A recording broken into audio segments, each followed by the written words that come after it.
Good evening, I'm Sheila Smoot, and welcome to today's forum and District 9 candidates.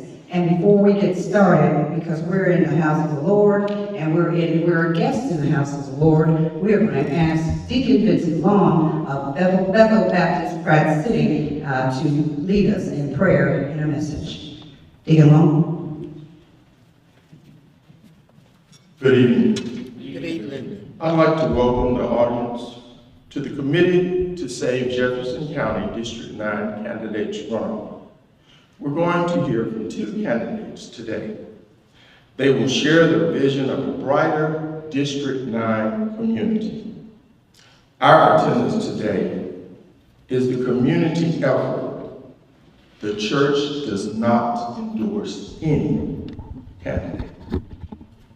Let us pray.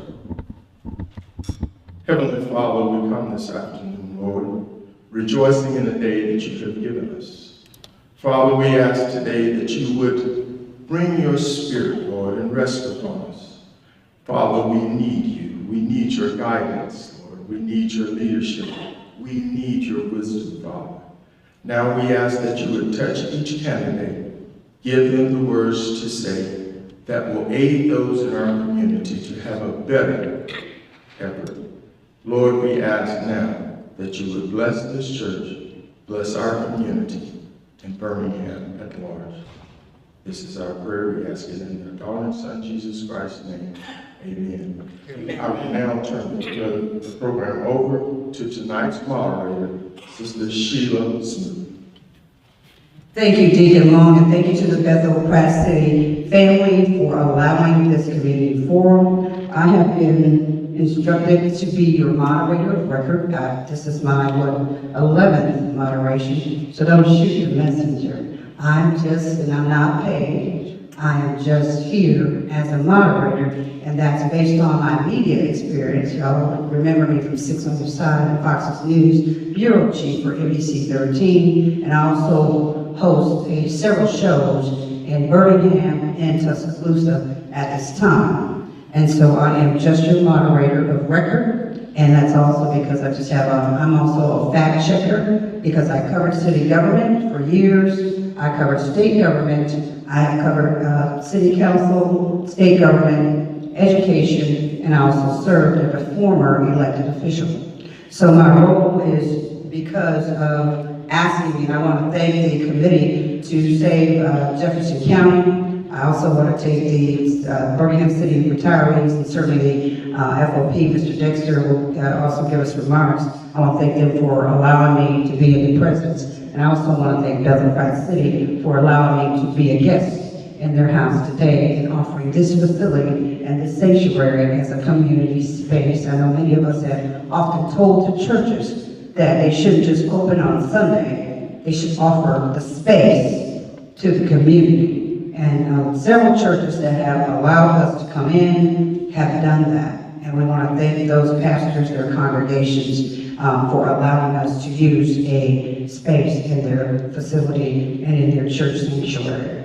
At this time, I'd like to call William Muhammad to give us a brief overview of the inception of the Committee to Save Jefferson County, and he will also speak to some other issues. And at this time, William Muhammad will give us our other directives. Thank you. Thank you all for coming out and being a part of this great process that the Lord has put us on. I just want to say a few things about the Committee to Save Jefferson County, because there are some young people who are running for office who are being handled, and they don't know nothing and they ain't never done nothing. And so they got to be educated. And I don't hate none of them. I don't hate none of you if you happen to be looking and look at this. I like you, and I will be your friend after this. But I just want to straighten some things out. We started off as a committee to save Birmingham in 1999. That was with the election of Mayor Bernard Kincaid, because we had some concerns about regionalism being pushed into Birmingham and that it would affect us. And I just happened to be on the radio the other day with my good friend Dexter Cunningham, and we were talking on the Chris Coleman show. And when we brought up the fact that we started because we feared regionalism, and Chris Coleman said that, hey, I'm for regionalism because regionalism works in other places. It works in other cities. I said, I hear what you're saying, Chris, but you got to keep in mind that these people who were talking about regionalism are the same people who moved away from us because they didn't want to live with us. They are the ones responsible for leaving our cities desperate and bad. They took their businesses, they took their homes, they took their tax dollars, and they moved out in the woods. And then they wanted to come and offer our hand to help govern after they moved away from us. If you wanted to help govern, you would stay in the neighborhood with us. And you would continue to keep your businesses in the community. So that was our concern then. That was 26 years ago. And then in 2010, a man by the name of George Bowman, who was appointed by the government at one time, and he happened to get re-elected to the county commission. And I had two great friends who worked for him. One was Dr. Horace Huntley, and the other one was Brother Richard Finney. And they were members of the Committee to Save Birmingham, and they let us know that the commission that was down there at that time had plans on closing Cooper Green Hospital and getting rid of the county nursing home. Those were the plans. So we organized around that and we fought that, and we became the Committee to Save Jefferson County. That was 15 years ago. I've been working in this, how do they say it, in this field. I've been working on this path and in this field for 43 years. Now, any of those people who are on Facebook, and I don't care, because if the Hamilton telling you right, they'll tell you, you better leave William Hunter alone. But they misguide you and they encourage you to tell people that the Committee to Save Jefferson County only has one member. So I guess I'm supposed to be crazy, but show me somebody who's crazy, that's been crazy for 43 years. If that's the situation, then you ought to give me some credit that I can be crazy that long. Most of you have never done anything and don't know anything. So that's why I'm here to say this was for the benefit of the people. It was not mine that one. It was done by our co-chair, Marcia Forrest. She came to me, I told this story before, she came to me and said, we ought to do some forums and have candidates to come in and talk to the citizenry. That's her favorite word. And I said, no. Because I said politicians would lie. And I didn't use the word politicians, I used that other word. But since I'm in the house of the Lord, I'm going to say politicians will lie. But then she didn't argue with me. She just waited a little while and came back again. And I said, okay, we ought to do it. But she was divinely guided. Because she did this and we connected with the great Mr. Jarvis Escott. What's happening in Birmingham? And we were getting tremendous amount of people who decided they will not come out to these places. But yet they will look at it on YouTube and on Facebook. And we were getting thousands of views. And it all happened that when we were supposed to do the mayor's forum, and it's supposed to be at the City Club, and we had one of our associates that had been a member of the City Club for years. And the Monday before the Thursday that we supposed to have done it, we got a call from the City Club saying that, oh, that was a mix-up, we can't do it. And we started thinking, wait a minute, there have been no mayoral forums. What's going on? Channel 6 usually do one, the League of Women Voters usually do something going on here. So we decided to go out to the FOP. And we had it there, the people came out, the media came out, and we ended up that night having 33,000 views. So that means that the people are interested and want to hear what candidates got to say. So give me my time, let me know when I'm getting over time. But I just want to say, we started the committee to save Jefferson County because we feared the collusion of regionalism. But now we face something, as I told Chris Coleman, that's worse than that, and that's puppetry. And nothing worse than having a black face over the interests of the white community. That's more dangerous than regionalism in any way. So that's what we're facing. And a big part of that is that we don't vote. So last week when we had the District 4 meeting, I announced that we had just got word that the judge decided in our favor. I was a plaintiff on this.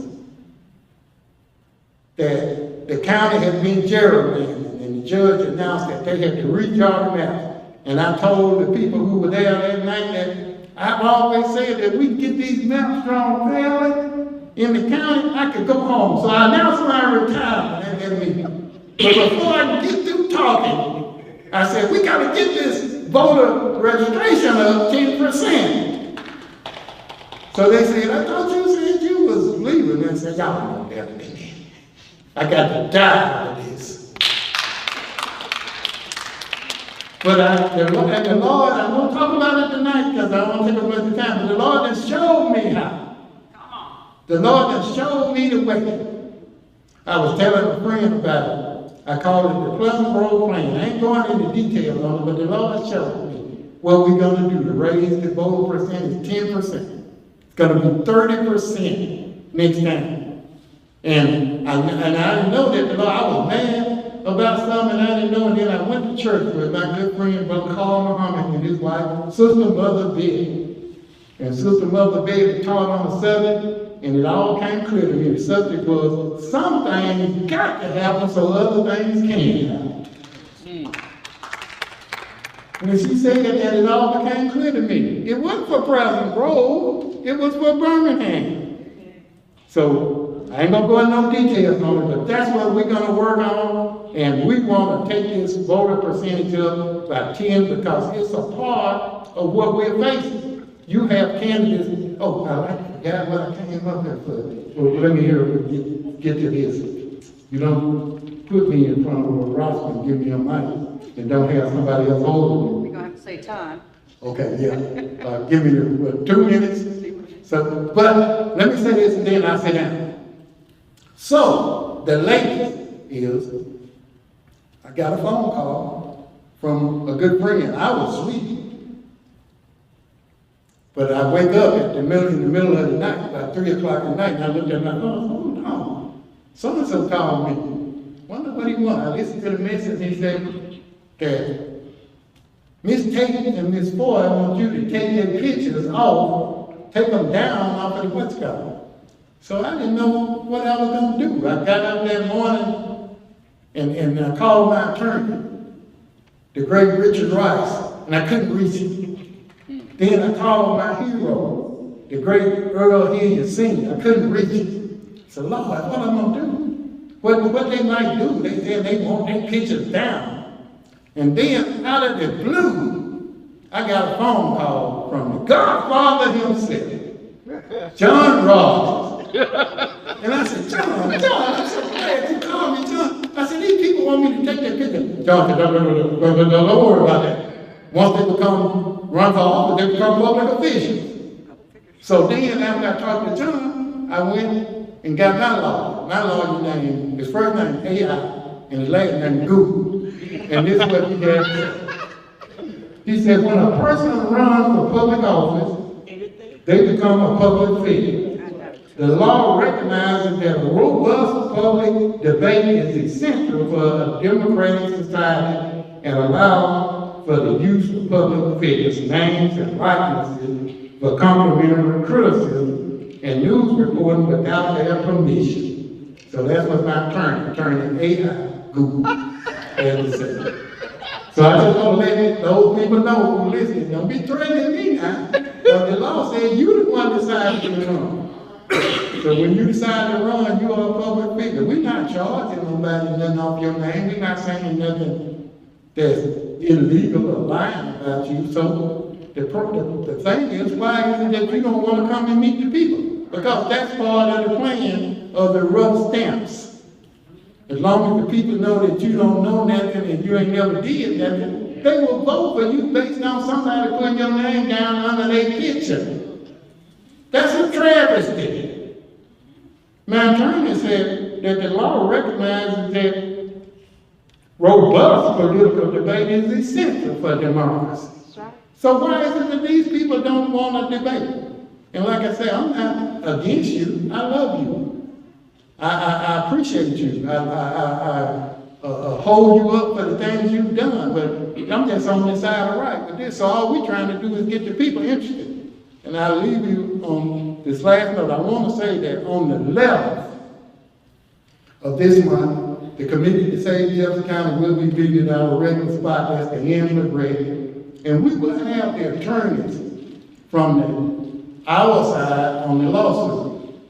Hopefully, Richard Rice, Richard Roku, Blackshear, Sean Black, I forgot what Blackshear first name is, and the UW attorneys. Hopefully we're trying to get them to come out and talk to the people about what's the next step in this thing about the jail agreement, because we've been redraw the maps, and that according to the testimony in court, if you redraw the maps, it's going to be a good chance it's a majority Democrats. So we need to come and talk about that, because I'll be frank with you, I got some issues. Maybe I shouldn't even say that, I talk too much. But I got some issues with it being all black, and I'm the blackest person I know. And I got issues with being all black, because we can't get along. I'm just gonna tell you the damn truth, Lord. I got an issue with that. So we got some work we gotta do. But 3 Democrats ought to be in our favor, and it should be in our favor. So I close on this note.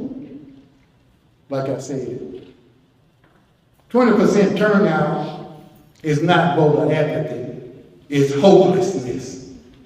And that's what we're fighting against. So no one should be upset with us if we're trying to give the people hope by letting them participate.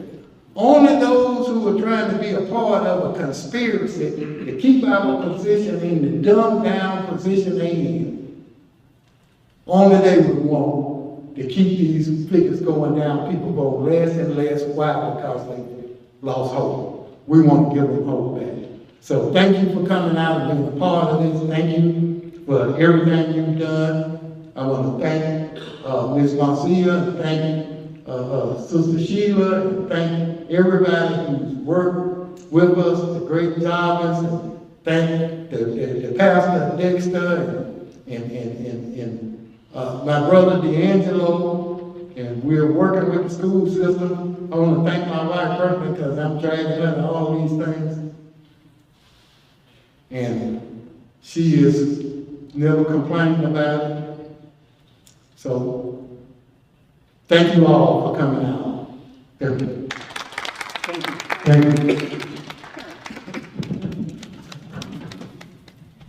Can we give President William Muhammad a committee statement to kind of and thank you very much for that historical perspective on the group. I do remember in 1999, I was actually a reporter covering City Hall, and you think you were in City Hall too. Hello, GBM. And so the historical perspective for those people who did get that, this is not a political, educational forum debate for Birmingham members who are running for office. It is the Committee to Save Jefferson County, and there have been several forums. There was one in Brighton, Alabama. There was one in Centerpoint. There have been several, and of course Birmingham, because you're so large, they had more, so large. I was told today by GGM member, Kim Chapman, who just told us there were 62 people running for offices in just the Birmingham race. So Jefferson County is comprised of 36 cities. 35 of them had races in elected school board, elected city council, and elected mayor races. Bessemer was not part of that due to their makeup, and that was constitutional. But the entire state of Alabama, I think except for 4 cities, had elections based on legislative law. I believe the representative was there when that all occurred, that everybody in municipal government had to run at the same time. Therefore, some of your elected officials had not a 4-year term, they had a 5-year term. And that's so everybody could be on the same kilter. And again, that was from the legislative approval. State Representative Wanda Gavan is in the House. Hello, State Representative Gavan. And so it had nothing to do with any city, any political organization, or any agenda. As you know, the state of Alabama is a red state. So thank you for clearing that up based on what people were thinking. Again, this is the committee to save Jefferson County, which has 36 cities in it, and this is just one of the races in Birmingham that we're going to do runoffs in other cities on October 7th. At this time, I just want to acknowledge Richard Franklin, President of Birmingham AFT, local number 2115. Is Richard here? Hi, Richard, how are you?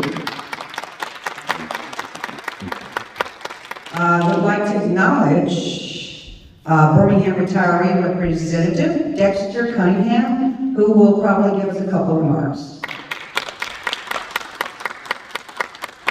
He is also a part of this organization that's hosting today.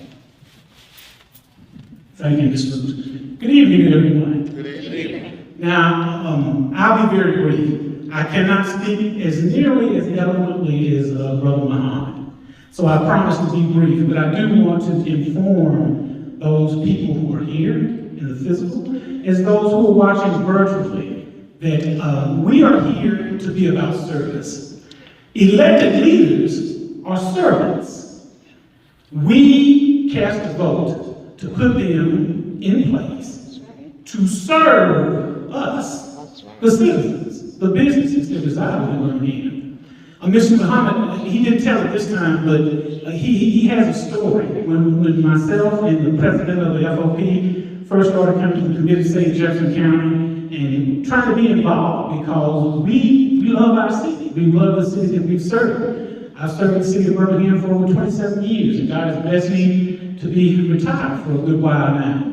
But Mr. Muhammad posed a question that if you had told him 10 years ago that he would be working with the FOP to try and hire police to help save the city of Birmingham, he would say, yeah, he crazy, go ahead and check him in the Bryce Apartment or whatever mental health authority is there. But we fast forward to this time and we are kindred souls because we're about service, not to ourselves, but to the greater good.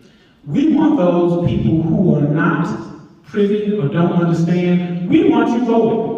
We want you tuning in, and most importantly, after this runoff election, we want you to be around to hold these people accountable. That is the one thing that I think has been absent well over 30 years, is consistent accountability of our elected officials. If we elect them to lead and to serve us, every now and then they need reminded, and it can't be 6 months before the election. They need reminding of accountability. If they get sworn in on Monday, the next Monday, somebody needs to be there to hold them accountable for the promises that they made and the ones that they may not keep. We believe in accountability. We believe in service. Most importantly, after this election, we've got to believe in unity. Now, you know, the Word of God says even teeth and tongue fall out. If you don't pull out all your teeth and you cut your tongue off, if your teeth should bite the tongue. We can always agree to be peaceful and disagreeable, but accountability is first and foremost. Thank you so much for supporting. Thank you so much.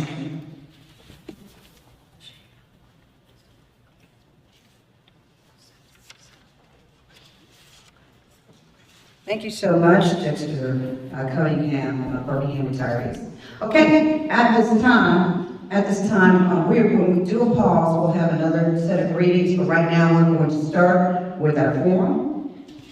And again, we are live, and we're at Bethel Baptist Church, Pratt City. And also, we are being streamed by Jarvis and Scott of First Impressions Media. At this time, we are going to start with School Board Candidate District 9, and then we'll start with City Council Candidate District 9. First, we're going to have greetings from School Board Candidate District 9. Eric Hall, are you present? Yes. Eric Hall is present. Yamika Floyd, are you present? No. No? Yamika Floyd was invited and declined to attend. At this time, City Council Candidate District 9, John Hilliard, are you present? Yes. Present. Mr. Hilliard is present. LaTanya Tate, are you present, incumbent? No. No. LaTanya Tate, not present today. She was invited and declined to attend. And with that said, that'll mean we'll take questions and answers and all that. We'll get to the audience. You will have an opportunity. Let me give you the rules of engagement. Make sure you just listen. You can clap a couple times if it's a natural reaction. That's fine with us. We will not allow interruptions. We are in the house of the Lord in a community space that is being offered to us at no charge.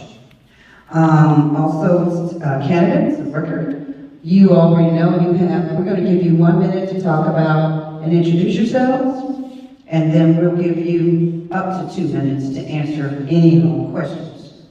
At the end, we'll give you an opportunity to take 2 minutes to tell us why on October 7th in this runoff election that you should be the person of record to serve in the position of record. But again, and then we will take audience questions. I see a lot of community members in here, and we'll also tell you at the end of this how many people were at home and looking at this from home. So Mr. Escott will give us that official number. Comprende? Everybody understand? Okay.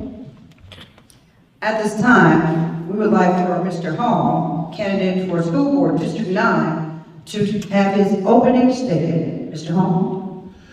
Let me say good evening to everyone. It is indeed a pleasure to be before you today. It's always, I call it you have to have a respect for the electorate, those who put you in positions in office. You have to be accountable and transparent to the people that you are running to serve. And so I do want to take this time and thank the committee for hosting this forum and allowing us to have this conversation and allowing the opportunity to share with the public why I am running for school board representative. I also want to acknowledge the neighborhood presidents that's in this space. Thank you so much for showing up. Also to the union leaders that are present. I do see representatives from American Federation of Government Employees. Ms. Lyons is here, also the Federation of the Police Union, and the Teachers Union. Thank you so much for the work that you do. I am running for a school board to build on the success of Birmingham City Schools. We have come a long way, and our school system have a long way to go. And I believe that by working together and fostering a true relationship between community partners, we can continue to build on that success for Birmingham City Schools. My priority areas is on academic achievement, student well-being, and staff support. And I look forward to sharing my platform with you during this conversation today. Thank you, Mr. Hall.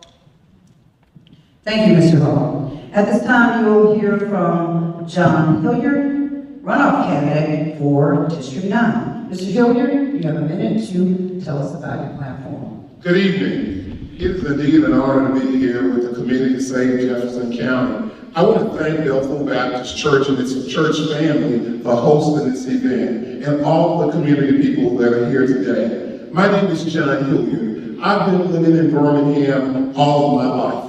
I thought back when I first got started in actually participating in campaigns, and I'm going to date it because I was around 8 or 9 years old, and it was in 1973 that I participated going door to door, putting out flyers, and I was just bit by the bug and enjoyed participating. And I participated ever since then. I worked in community organizations. I started off as a voting poll chief in the community, did that for over 20 years, and moved on to the state legislature where I served you for 10 years. And now back to the Birmingham City Council. And I'm so excited to be here among such brilliant and smart people. We have so much to do and so much to accomplish. I'm looking forward to that. I'm excited about being here with you and answering any questions that you may have. I'm John Hilliard, your candidate for the Birmingham City Council.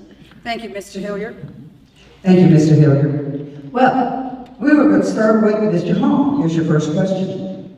Today's school districts are plagued with students with cell phones. Parents need to contact their children for emergencies and other issues. However, the teachers have a hurdle to keeping the phones off to teach students. Tell us your plan of how to serve both parents and teachers and what they can do to implement a strategy or a process that will allow or disallow, or what your feelings are on that, pleasing district standards and parents. Give us a step-by-step plan that will work, and please address the audience. Mr. Holmes. Thank you so much for that question. One of the things that happened this year, the state legislature passed what we call the Focus Act. And the Focus Act prohibits the use of electronic devices in all of its forms in the classroom. And I'm just going to be honest with you, I'm old school. I grew up in an era where we couldn't have cell phones in the classrooms. And I also believe that we don't need devices to interrupt the learning process in our classrooms. And so with that being said, I do agree with the intent behind the Focus Act, in which has already been signed into law and is currently being implemented in our school systems. I do believe that we can continue to allow the process of parents to contact the school, the administrators, the office, if there's an emergent situation and they have to notify the kids or the child of an emergency.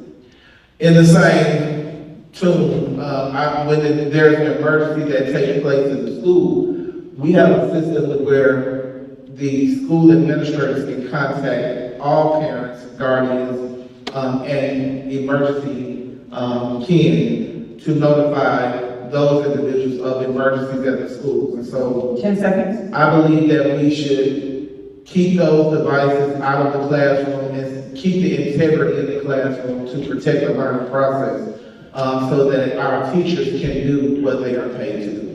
Thank you. And we're going to stick with the school board. I've been told by Ms. Marcia to stick with the school board, and then when we're finished with the question here, we will only focus on that, so you all can stay focused on that as well. Okay. Evidence suggests that it's possible to recruit the best teachers to the neediest schools, but only if we pay them a sizable salary stipend, such as an extra $10,000 or $15,000 a year. How would you push for increase for teacher salaries? Better teachers can produce better students. Would you support such a policy? And if not, what would you support? Thank you again for the question. Definitely, we have to do what is necessary to ensure that we have teachers who are well qualified and capable to teach. I have had conversations with several teachers, several young teachers, and the conversation is being that Birmingham City Schools do not pay their teachers enough, or they feel unappreciated. So we have to do something to recruit better teachers and to also retain the teachers that we have. I do believe that we do need to incentivize those teachers that are coming into the school system. One, Birmingham City Schools is a Title I system, and what that means is they have to deal with students who have low economic backgrounds. And sometimes these students have a lot of issues going on in their life. And the teachers who have been equipped to teach may not necessarily have the full ability to handle a lot of the situations that they have to address. The teachers have to show up to be the counselor, to be the social worker, and to do a lot of things. And so I believe that we should incentivize those teachers. We should make sure that we have professional development in place to strengthen the structure. And with that incentivizing, it can be broken down to where we are paying over time to ensure that they have tenure at the end of the process. Thank you, Mr. Hall. Your next question.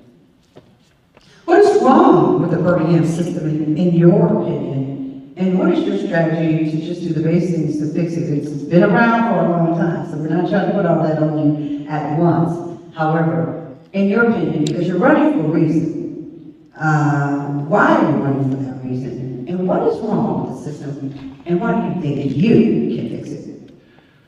One of the main issues that we have in Birmingham City Schools is a lack of transparency and then also lack of community involvement. We need to foster a relationship between community and the school systems again. I grew up in a time where Otis District ran a program which had community at the forefront in our school systems. And those are some of the same programs that we need to invest in and bring back. We know that there's an issue in the homes, and we need to ensure that we are providing adequate resources to the families, in addition to what we provide to the children. And so one of the key things that Otis District did was, as the chair of the program in which he was coordinating at that point in time, was allow parents an opportunity to come to utilize the library resources. If a parent needed an employment opportunity, they were able to go to the school to do a resume, to do job building skills, to file for additional resources if there needs to be, like for example, with food stamps or whatever other resources the family need in order to maintain a whole family structure. And so those are some of the things that we need to get back to, ensuring that we have a school system and a community that all works together. I believe that when you have strong schools, you have strong communities. And if we were able to marry the two again, I believe that we would see significant strength in our communities as well as improvement as it relates to our communities in which we live and play. Thank you. Mr. Hall. How will you deal with student issues such as mental health, the violence problem, conflict resolution, poverty, things that children are coming into school systems now that probably were there back 50 years ago or 10 years ago, but probably did not get the funding to be addressed. But now we're facing the loss of population in Birmingham City schools to other school systems. But for the students who are there, what is your strategy for dealing with the issues, mental health, violence, poverty, and any other issues that these students may have? One of the things that that's not being discussed, and I think that it should be discussed, is we are losing student population, but not just student population, we're losing federal resources to the tune of $15 million. The Birmingham City School System lost a $15 million grant that addresses mental health and conflict resolution in Birmingham City Schools. That is very important. What we have to do as community members is we have to find a way to bridge the gap. We have to identify what resources are available, but also depend on our private partners, our faith partners, our community partners to fill in that gap so that our kids can get the mental health services that they need. Another issue that I see is that we do not have enough counselors, social workers, and mental health professionals in our school system. And that's key. We have to make sure that we have staff in our school system able to identify the problems that our kids are dealing with. Because the reality is a lot of times our kids have to walk past dilapidated structure. They have to walk past overgrown lots to get to school. Just the other day there was an incident where a young student was nearly abducted from the Birmingham City school system, out of a school that's in District 9. Okay, and so these are some of the things that we have to be able to deal with and address. And also we have to deal with our students with conflict resolution, so that when they get older, they won't have to be in the penal system or go to jails or prisons or anything like that. So it takes 15 seconds. community investment, strong community partnership, ensuring that we have mental health professionals that's needed, and hiring staff to do the work that's needed to make sure that our kids are whole and healthy. And that's a part of our student well-being, is addressing the community mental health aspect of what our kids are faced to deal with. Thank you, Mr. Hall. Your next question. Do you believe that the Birmingham City School System needs a program that directly trains parents? And if so, tell us why. If not, tell us why. Yes, I do believe that we need a program that directly trains parents. The reality is a lot of our parents are much younger. And in some cases, they may lack parenting skills. And so we do need to make sure that we have the programs in place that will strengthen the household, and build on those parenting skills, build on nutrition so that our students are parents are able to cook adequate meals, to ensure that our kids are fed properly before they are even going into the school system so that they can learn what they need to learn. And so, yes, I do support parenting programs within our school system. And again, this all goes back to ensuring that we have whole, healthy families. And like I said, when you have strong kids, strong families, we have strong communities. Thank you. Our next question. With the people knowing that in third grade you might end up, and I say might, in prison, what does your platform have to do with pre-K education? How would you support that? Maybe you think that's a factor in creating kids and helping them get an early start of being productive citizens? Yes. So we do have to invest and strongly invest in the early education of our children that are coming into our system, our school system. So the earlier you invest in teaching a child how to read, teaching a child how to count, teaching a child how to identify certain things, it's very likely, the likelihood is that that child will grow up to be a more responsible individual and a responsible adult. And so I strongly support investing in pre-K opportunities, early childhood education, in addition to also after-school programs that support the learning process, academic process for our students, and the enforcement process. So yes, the more you invest in our kids' learning, the stronger our kids will be. We need to ensure that we have a robust curriculum. We need to ensure that we're not just passing students, but our students are able to compete in this global society. And so that comes with investment, intentionality, of course, and just being true to building our kids. Thank you. And speaking of that, more from pre-K education up until the kids are now getting to the point where everybody does not want to go to college, and they probably never did want to go to college. It gets a little pricey.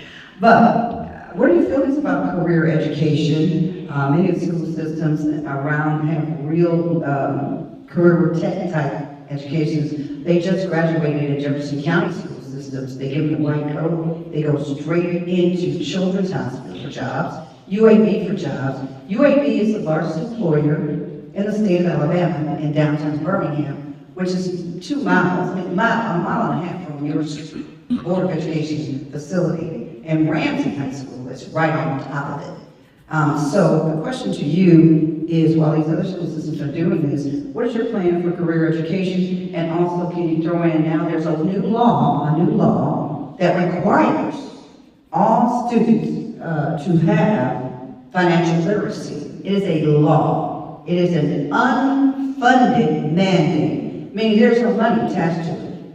But students are being required to have financial literacy before they graduate, but there's no funds attached to it. So tackle the career education first, and then tackle the financial literacy and how you think that should be handled.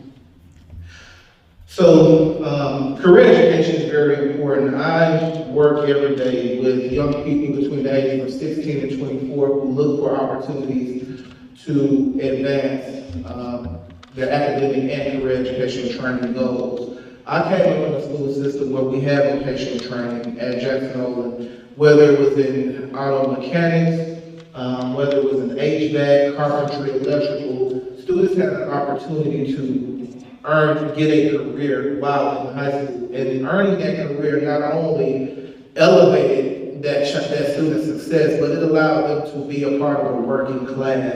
And it built a middle class structure for a lot of students who didn't go to college or didn't want to go to college and wanted to have that career of vocational training. So I think that is something that we need to ensure that outside of the Birmingham Promise, for those kids who are not going to go to college, we need to make sure that they have a vocational trade that they can be a part of. Every school should have some form of vocational training, and it should be a partnership with our local unions and the workforce to ensure that we're producing a working class people. In addition to that, I believe that in dual enrollment.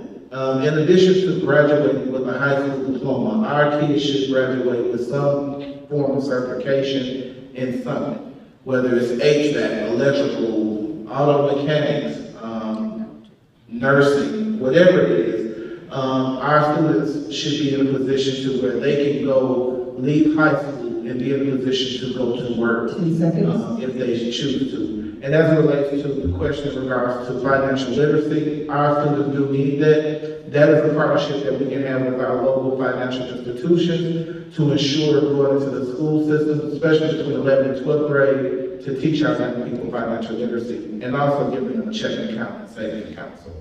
All right, thank you. And your last question before we go to the audience, you'll have an opportunity to have questions, and we'll ask our Facebook audience, if you have a question, we will take a couple of questions from our Facebook as we continue to go on with our educational portion. Welcome in to the District 9 candidate runoff, and we are listening to Eric Hall. He is the candidate of record for the school board. And following that, after his last words, you will then transition to hear the candidate, the District 9 candidate runoff, John Hilliard, for City Council. And this question is for you. What have you done in the community? What have you done in the community that you're most proud of?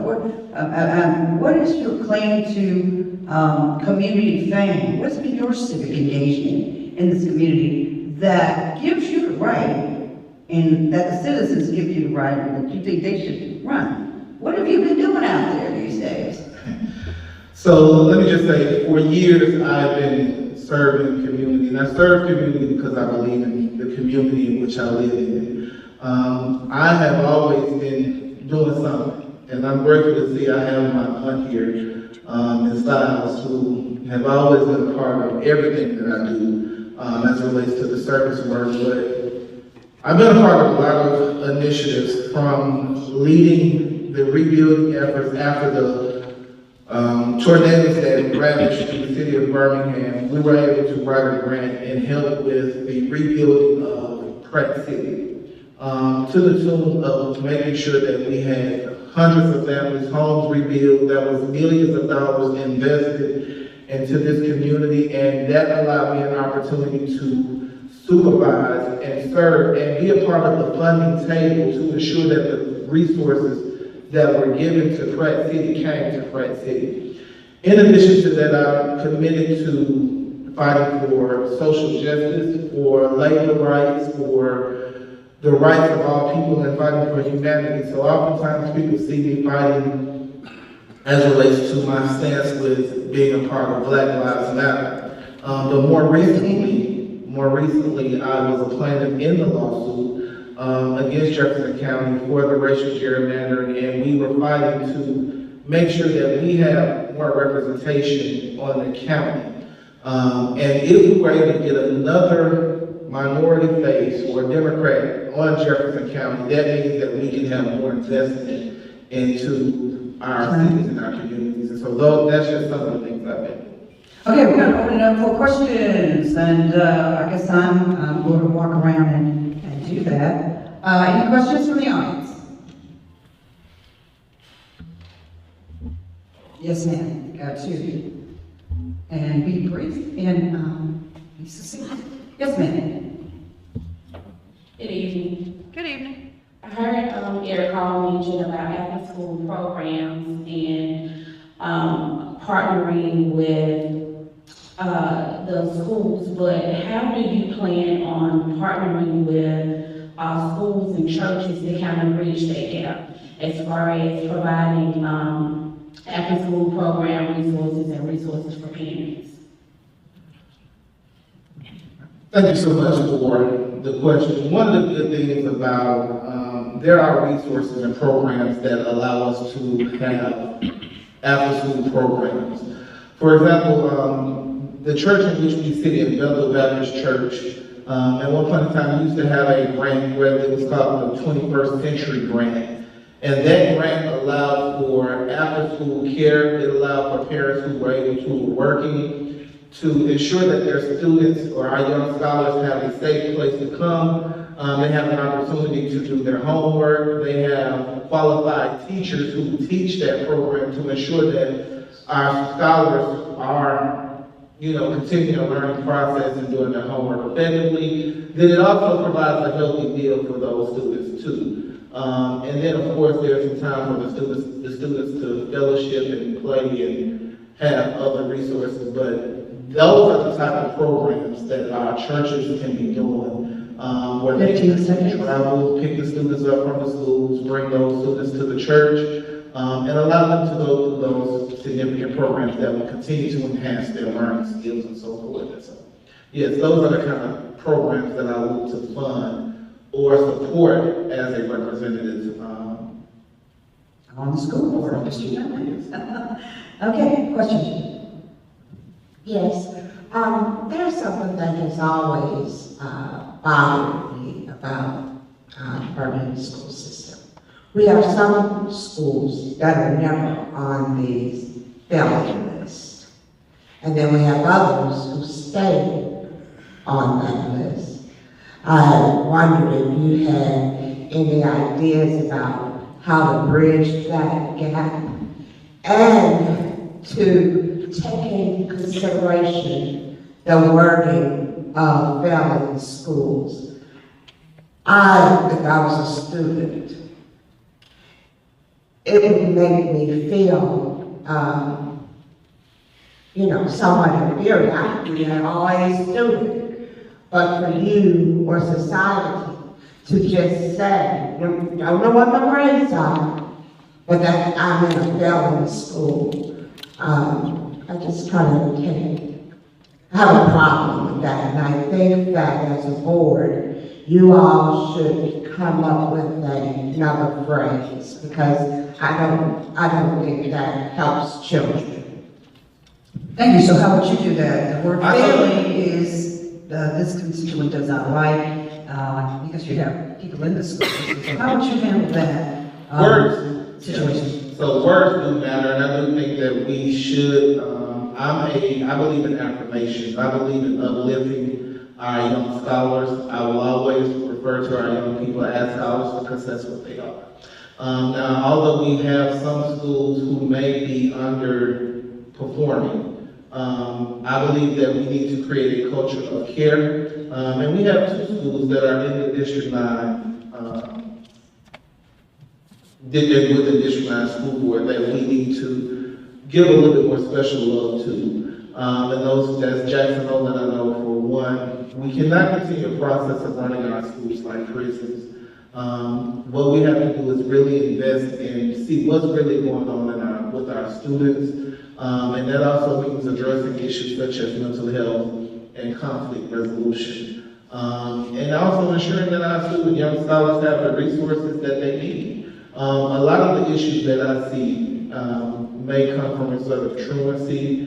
It may be because of lack of meals in the household. It may be because issues dealing with utility and power, or the kids may not have clean clothing, or they may be an issue with bullying. We need to identify what the real problem is, and we need to address the root of the problem so that our scholars can continue to grow in academic success. And so that would be one of my key things, is to invest strongly in those schools who may need a little bit more love to get them to where they need to be. Good evening. You spoke earlier about Otis distributed program of community schools. I would like to get your idea to expound. We used to have a program in Birmingham City Schools. I know one of them, particularly at Jackson and Woodland, the Young Mothers Program. Would you be willing to bring those programs back and expound on, you know, what we members of the public can remember what the Young Mothers Program was, and also expound on what the community school component of what Mr. Otis distributed and many others ran back in the day? 2 minutes. So the community school component was very instrumental in building a family structure. One of the things that Otis did, we wanted to ensure that families were strong, and that the families had everything that they needed in order to be sustainable and survive. And so whether it means that, you know, employment opportunities for either parent who may have been either unemployed or underemployed, ensuring that, you know, family folks had livable wages and so forth, it creates a environment to where our students and the families can be successful and safe. And so that's what that community program was all about. And that's what we need to invest in and get back to. We need to strengthen the family structure. And once we're able to strengthen the family structure, I do strongly believe that our schools and our scholars, it will show in the work, and it will show in the community in which we live in. So yes. Thank you for being here, Mr. Hall, for showing up, because the empty chair beside you speaks a loud message all by itself, so we appreciate you. It takes a village to run a child, and we're all here on behalf of that village. When it comes to school systems, one of the main concerns usually is funding for schools, for books, for those impoverished or challenged households that can't afford supplies, for food, for whatever the need may be. Are you concerned about funding for District 9 and what's your plan to help with that, to aid in the funding for our children? So Birmingham City School have a strong funding structure, and we are grateful for that. However, I am concerned as it relates to the federal resources that we are losing. And we have to identify a way to kind of bridge that gap so that the impact of losing those federal funds will not spill over into the performance of our young scholars and into the householders. And so that means that it's really going to take going back to the old landmark where, you know, our partnerships with faith-based communities, with public and private businesses and so forth need to invest and give back to the Birmingham City school system. One thing that I remember when I was in school is that the businesses, local businesses used to adopt a school. And that was a very key program back in the day when we had our local community stakeholders giving resources back and investing into the school system. When you invest into the school system, that means you believe in those children, you believe in those scholars and so forth. And so those are some of the programs that we need to get back to. And if we had those type of programs back, we can do more as it relates to the services that we provide for our schools.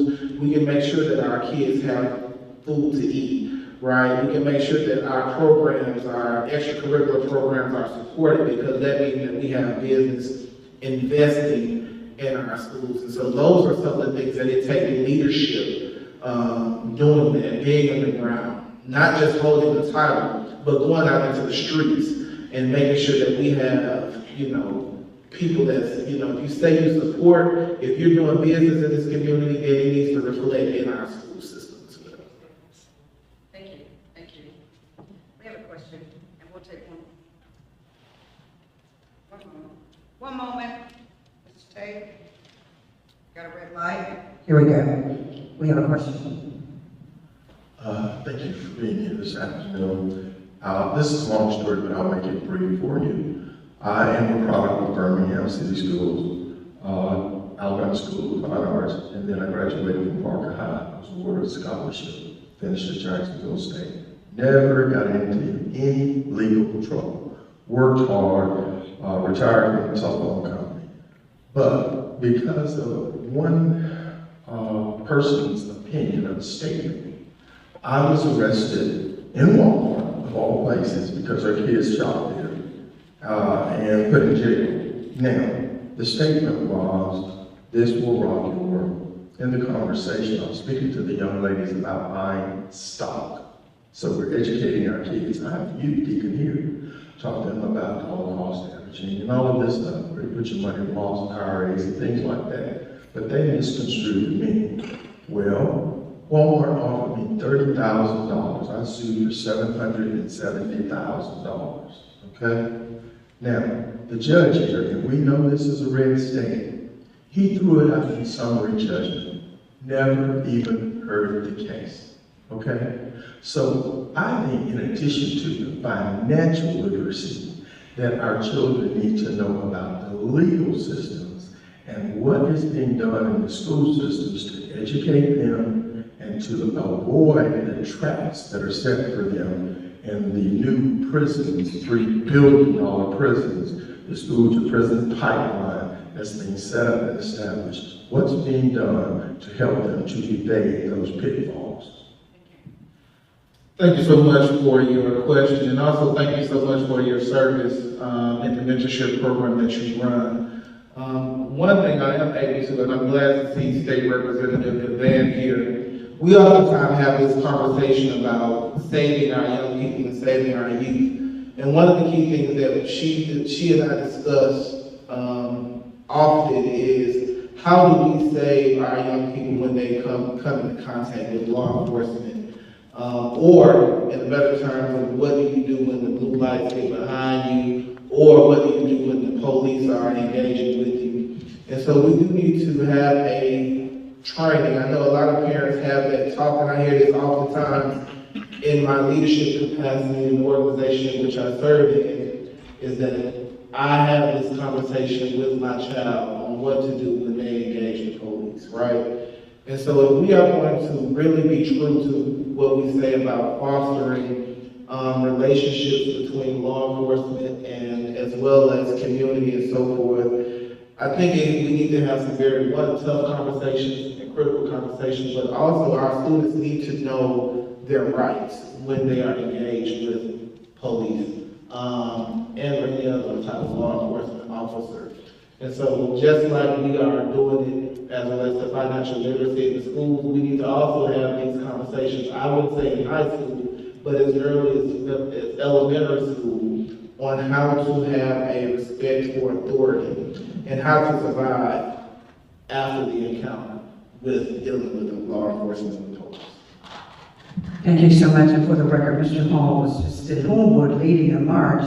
I saw you there. I saw you on TV about the shooting of a young black male, and he was at the forefront of that. So I know it's a little tense out there when you're doing that. So you are very familiar with these situations directly, because I know you were with the family, and you talked to Ben Crump and those kinds of things. So you have a direct pipeline to Ben Crump, I take it? Yes. You do? Okay. Just wanted to clarify. So thank you so much for those answers. And thank you all for all those questions. We're going to transition and wrap up. We have 1,000 people viewing. Thank you, Facebook, for that. Can you clap for all of you?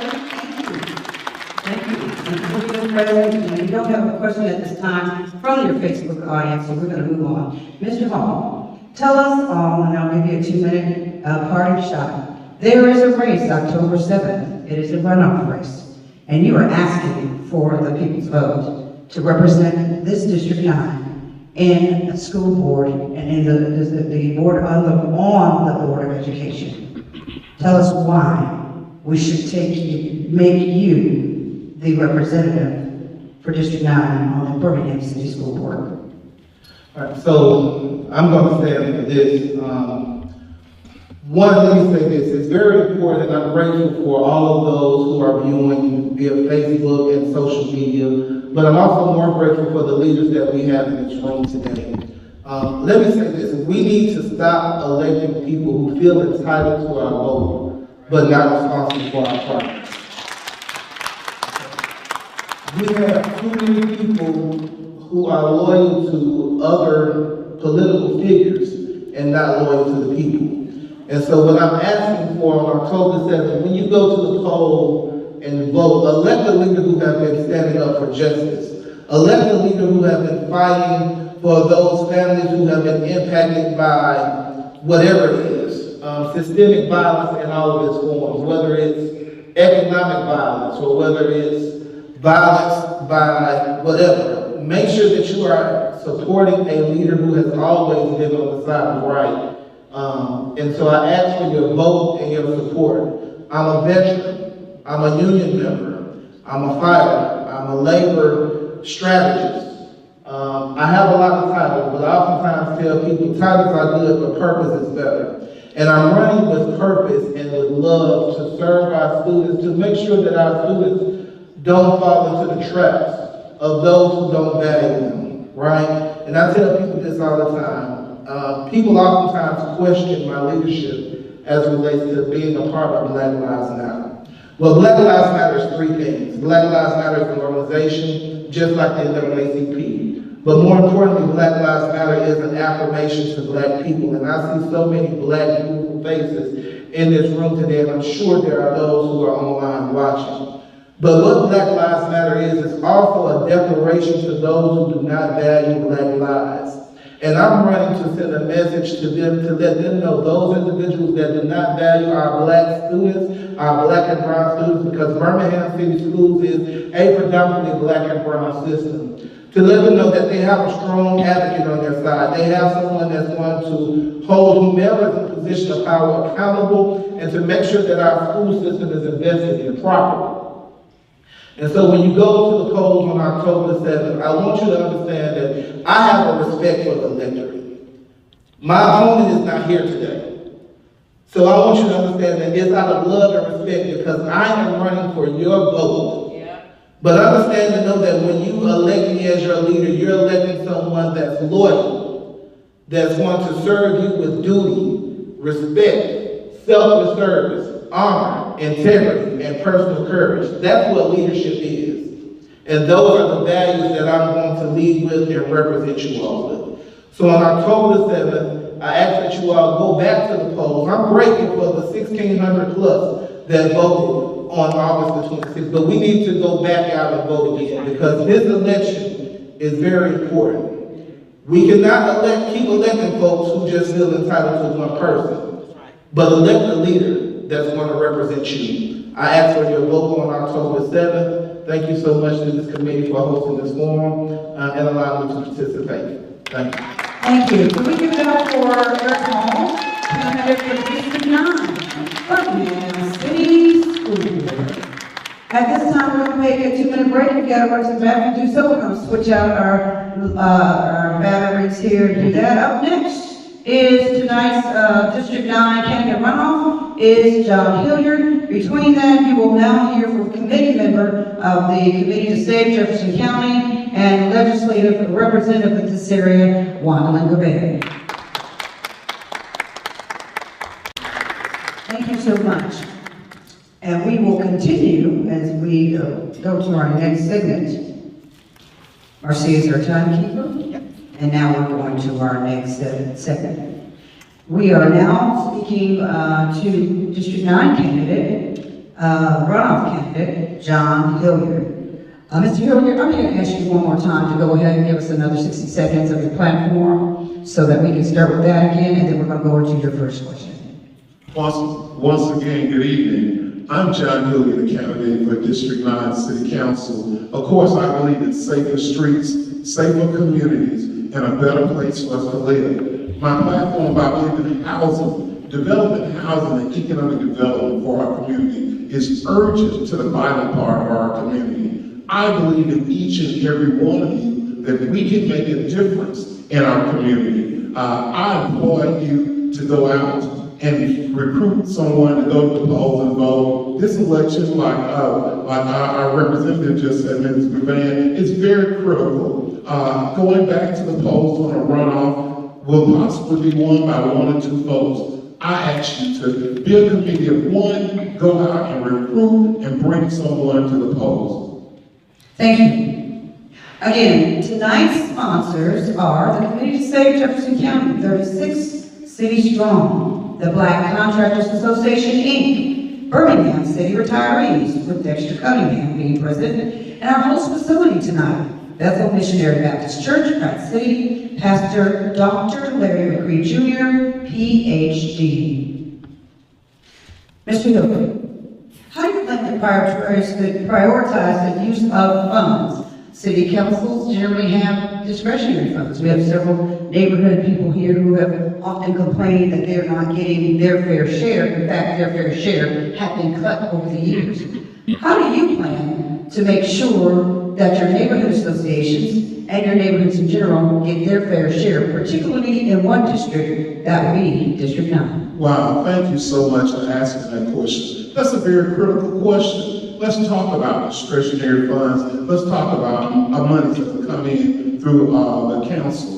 First of all, let me say, when I served in the Birmingham City Council and we got our discretionary money, I believe in working with our community. Our community, our neighborhood associations, our pastors in our community, they know better than anyone else what their community needs. I plan on caucusing and sitting down with the leaders of the community, the leaders of our churches, and getting involved in using our discretionary funds to really help. But unfortunately, I served during a time where I never had $3 million at my fingertips like my opponent had. She had $3 million at her fingertips. That's why she's not here. She doesn't want to be questioned about that money. But I can tell you, she took $500,000 of that money and invested in someone in Philadelphia, Indianapolis, and gave them that money to solve crime in District 9. That person, we haven't heard from her since she gave them that money in 2023. Now, I'm gonna tell you something. That needs to be investigated, it needs to be looked at, and we need to be asking the question, where is our money? That's what I want to know. And what did he do with it? And why did she choose him over our neighborhood leaders and some of the pastors and community leaders? Our neighborhood officers have to fight for pennies. Just to do anything. So they should not have to fight for pennies when our current city councilwoman is just giving away money at her leisure and not at the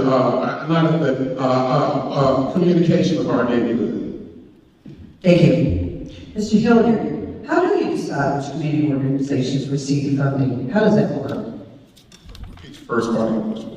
How do you decide which community organizations, not neighborhood, just in general, nonprofits, that kind of thing? How do they request that money? Can you give us just a quick analysis of how it works? Normally what happens is that different community organizations, neighborhoods, schools, people know you have money. They often submit proposals for that money. But now let me say this, the council seat, it's very little money that comes in through our areas. You got District 9 has 17 neighborhoods in there. And what I often say to people, we have to use our seat and our titles to reach out. Now, when I served as your city councilman, I just remember once there was a grant that came up, a federal grant. That wasn't city money. That was a $50,000 grant to come in and do some cleanup work, do some cutting grass, planting trees and flowers in the area. Well, unfortunately, at that time, I had one neighborhood, which was the East Thomas neighborhood, who applied for that, who had 501c. I would like to see all of our neighborhoods have 501c's. There are several other neighborhoods in the city of Birmingham that does have 501c organizations that we can help do matching funds and take the little money that we get as a councilman to put with those funds to help you raise matching funds to help better fund the community. That would be something we can look forward to.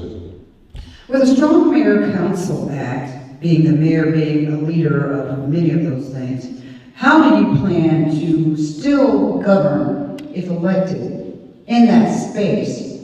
And how do you plan to engage District 9? Well, first of all, let me say this. We have a 9-member council. It takes 5 votes to get anything through. I often would tell the mayor when he would come to me and say, hey, John, I found $58 million once. He said to me, and he put the paper on, he said, and this is what I plan to do with it. no disrespect. I said, Mayor, I said, I got a problem with that. He said, what? I said, you didn't ask me what District 9 needed. And I said, I would love to support some of your projects, but this is a give and take. What you have in John Hill is a councilman that will sit down and not fight against anyone, but will work with them to make compromises, to make sure that District 9 gets its fair share. That's all I ask. I want to support good ideas, but I want it to be a two-way situation. So even though we have a strong mayor-council act, the mayor is only as strong as the council.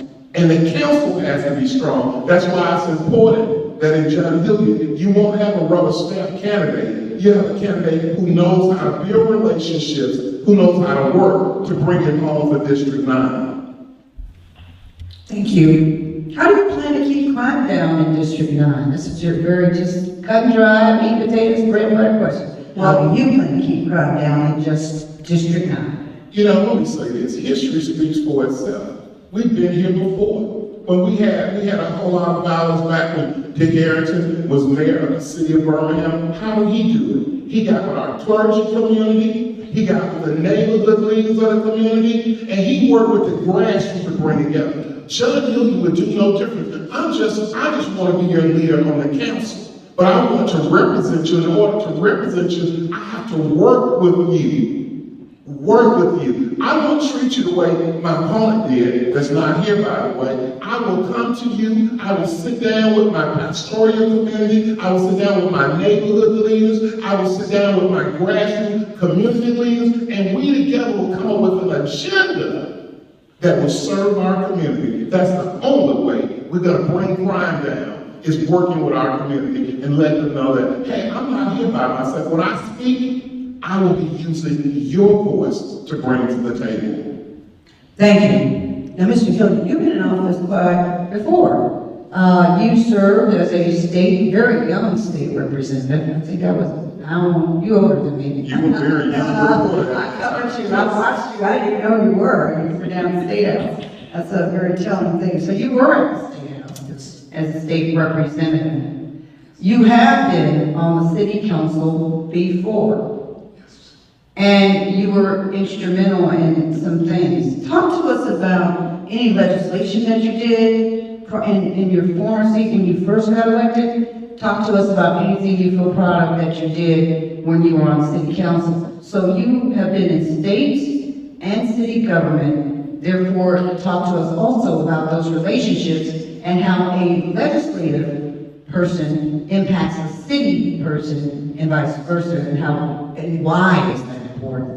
Wow, that's very interesting. You asked me to go down memory lane. You know, one of the most exciting things that I had when I served in the legislature was when we went out to recruit Mercedes-Benz to come to Birmingham. That was one of the first things I worked on. We worked on from Mercedes-Benz, we worked on Honda. I broke the ground for Mercedes-Benz plants. So often when I see people tell me that they're working at Mercedes, and a lot of your friends and members that go to the church, that was one of the things I worked on as a state legislator. You know, I chaired the Legislative Black Caucus. So for many of you who may not know what that is, I was president, if you would want to say, over all of the black legislators, which was 35 in the House of Representatives that we served. So I've been privileged to learn from some of the best. You know, sometimes when I go down memory lane, I have to think about the distinguished Yvonne Kennedy, State Representative Yvonne Kennedy, who was president of Delta Sigma Theta. I think about Demetrius Newton, who was national president of Phi Beta Sigma. You know, I would hear them talk and speak so eloquently. I just thought that I was just blessed that you put me in a place where I was able to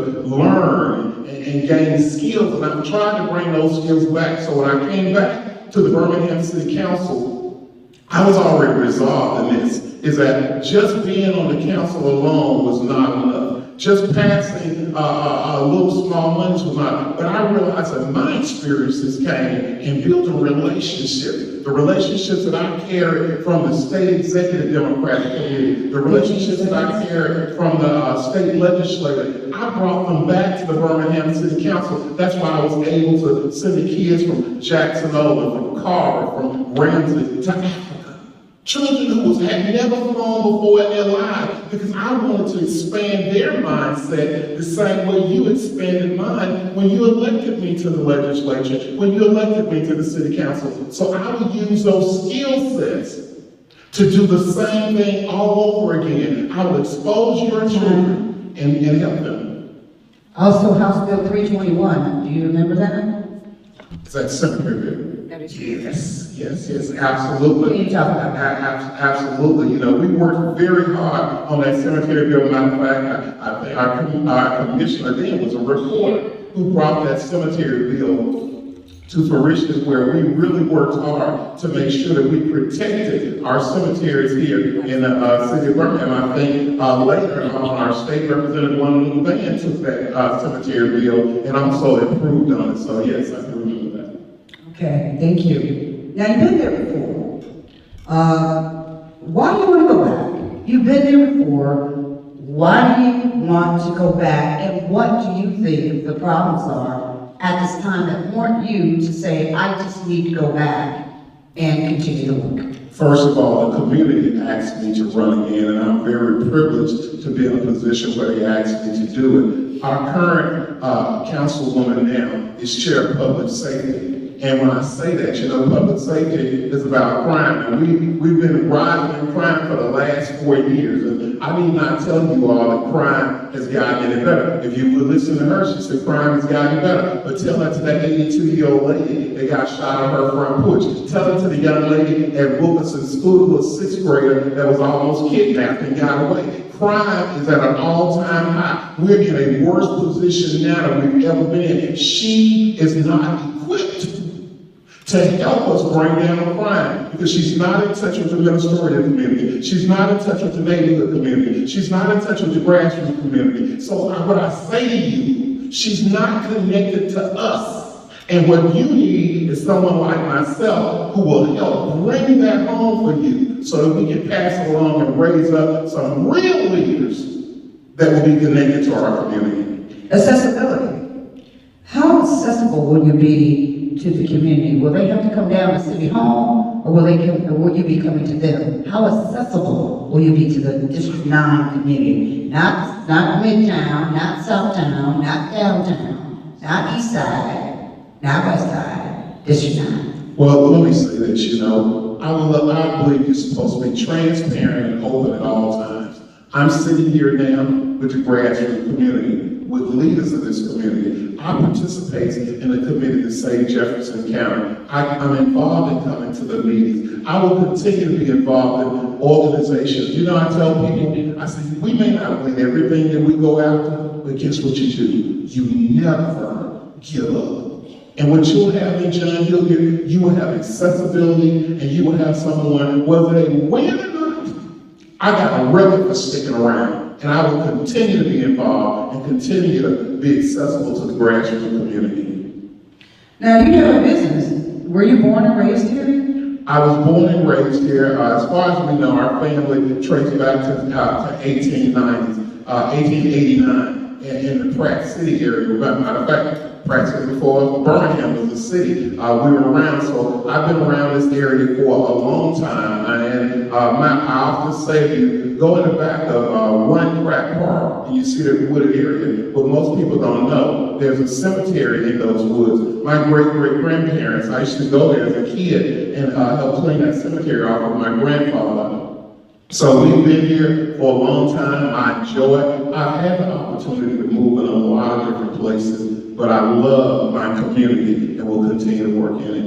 You have your business here. Why do you keep your business in this district when you can go otherwhere? And tell us about the business. It has some type of healthcare senior component to it? Right. I'm a servant in office and out of office and at work. I deal with a lot of people who have intellectual disabilities. People who are on Social Security and Medicaid, folks who really can't take care of themselves. They're like my family. I have 2 boys. I've had them since they were 8. They're 23 now. and they're nonverbal, and they have autism. So I fell in love with service from a long time ago, and I believe that we should continue to give back to the least of these. And I say not just to my boys, but to all of the residents that I work with. They are very intellectual and smart in their own way. So that's what I do. I serve, and I tell people I've done the bedpans, I've changed the diapers, but it's a joy to be able to serve and help others. So when I'm not doing what you see me doing now, that's what I do. I do that all the time, and I enjoy doing it, and will continue to do it for as long as God allows me to serve.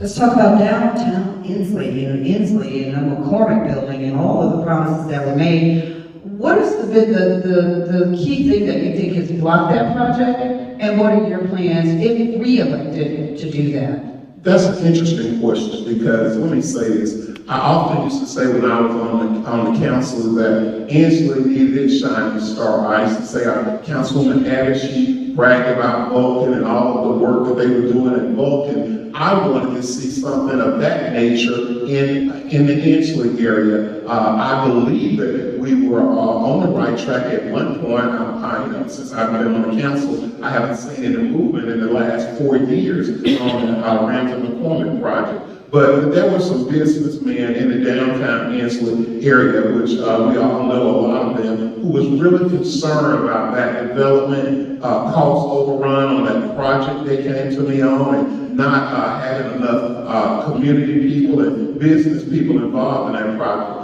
Unfortunately, it's still been on the table, and that's a sad thing to say. 4 years later, we're still talking about that development. And I think it's been a little over 12 to 15 million on it so far, and nothing has happened. So that's going to be one of my first projects when I get back, is to help develop and make sure we get something of that nature. And communicating, I want to say this, with the business people in the downtown Inslee area. I think that's very important.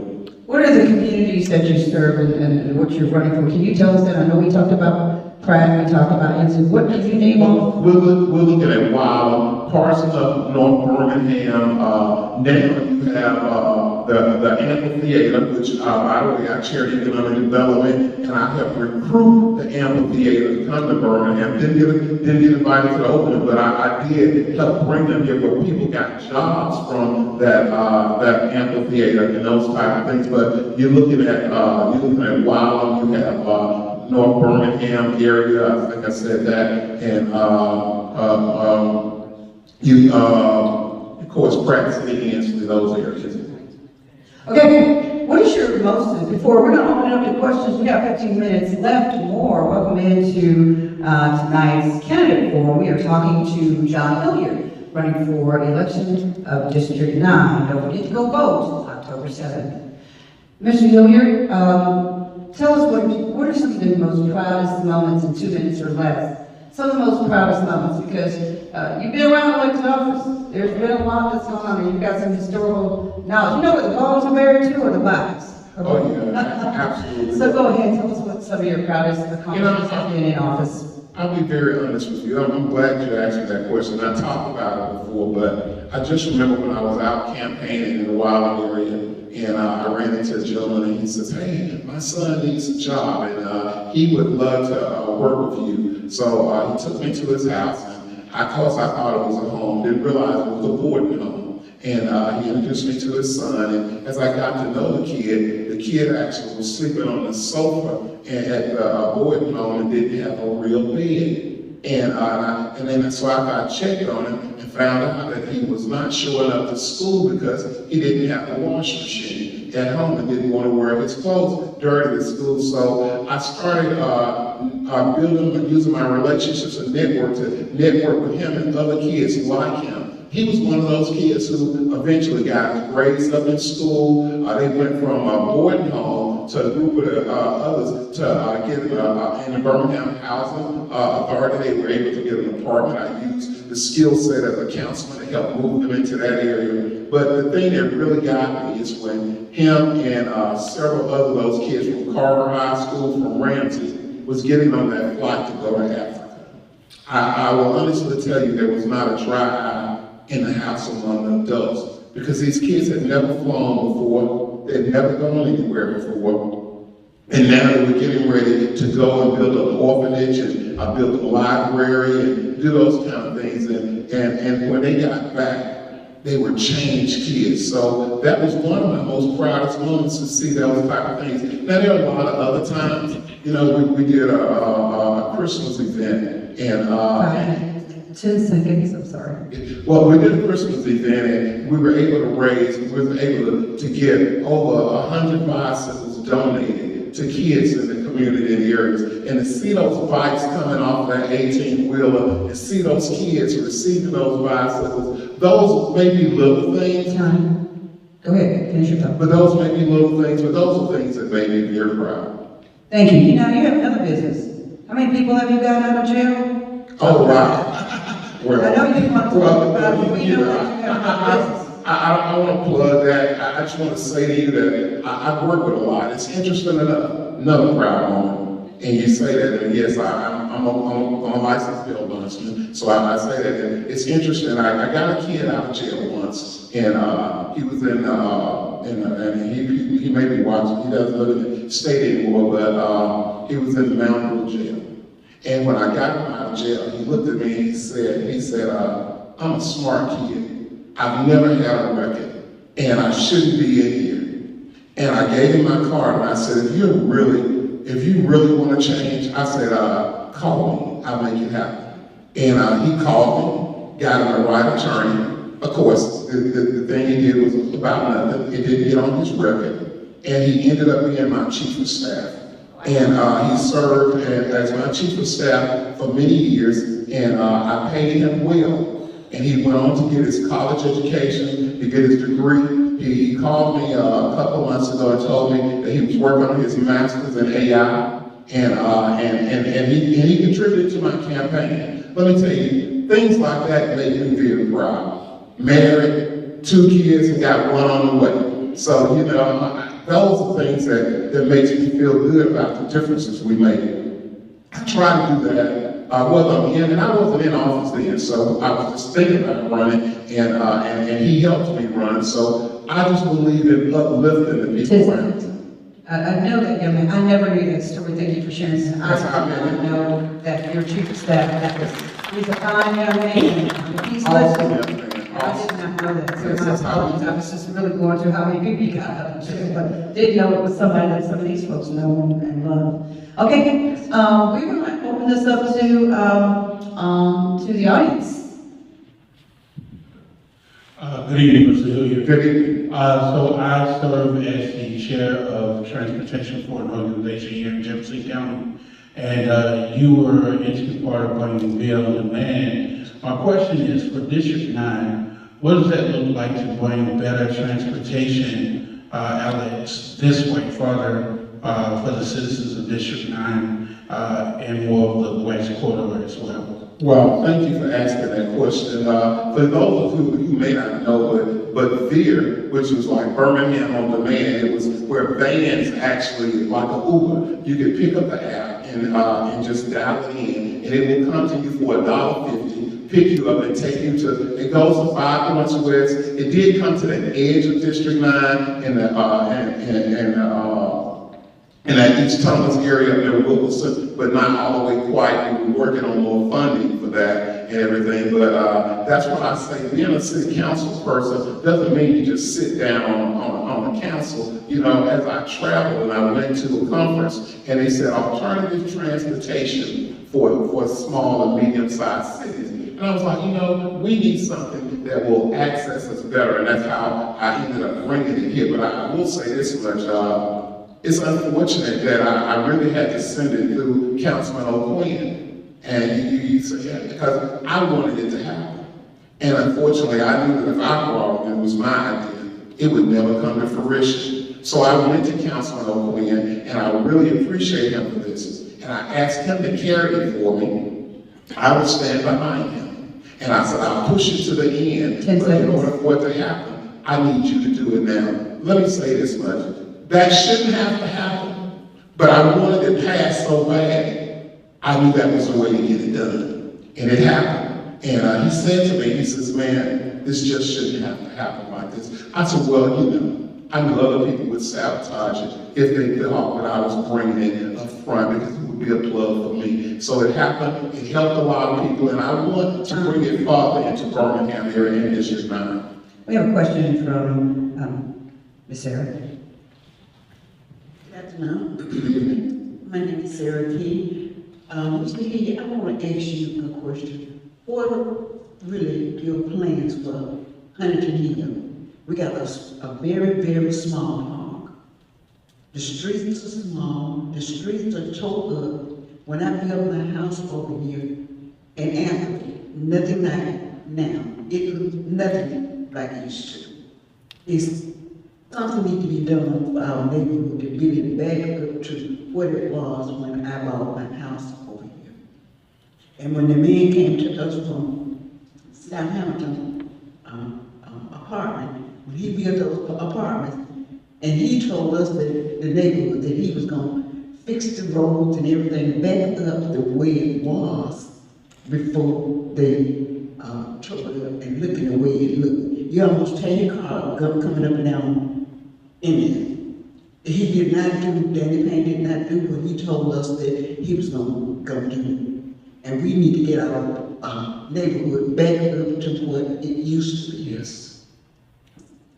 Well, there's a lot of pride in our community. And I say to you, I've talked to your neighborhood leaders and talking with Mr. Herschel, he's your vice president. We talked about developing 501c nonprofit so we can go out and seek more funds. I'm going to work with them on that. I'm going to help fund that. And I'm going to help fund all of the neighborhoods in District 9 to help us get our 501c's off the ground so we can go and seek outside funds to also help along with this. It's important that voices like yours continue to speak up. I welcome that question. I will continue to work with your neighborhood association. I will work with you, and we will make a difference in our community. That part means a lot. I hope that we have that shelter out there.